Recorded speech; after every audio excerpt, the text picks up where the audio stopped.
नमस्कार. महाराष्ट्र ही संतांची आणि शौर्याची भूमी आहे.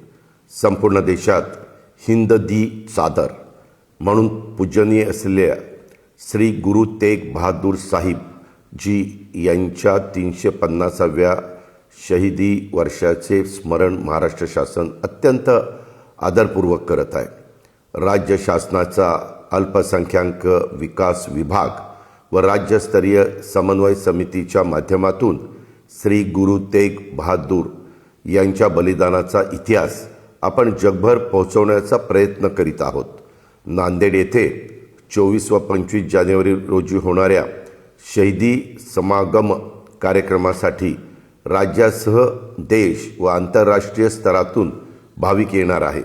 या कार्यक्रमाच्या निमित्तानं सीख, सिकलीकर, बंजारा, लबाना, मोहियाल, सिंधी, वाल्मिकी, उदासीन संप्रदाय आणि भगत नामदेव वारकरी समाज या सर्व समाजांनी एकत्र येत एकतेचा आणि समतेचा आदर्श समाजासमोर ठेवला आहे.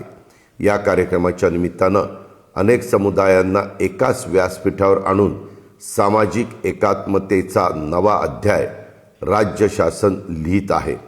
आपण सर्वांनी एकत्र येऊन हा शहीदी समागम कार्यक्रम यशस्वी करूया आणि श्री गुरु तेग बहादूर यांच्या शहीदीचा इतिहास सर्व स्तरावर पोहोचवण्यासाठी प्रयत्न देखील करूया. धन्यवाद. जय हिंद, जय महाराष्ट्र.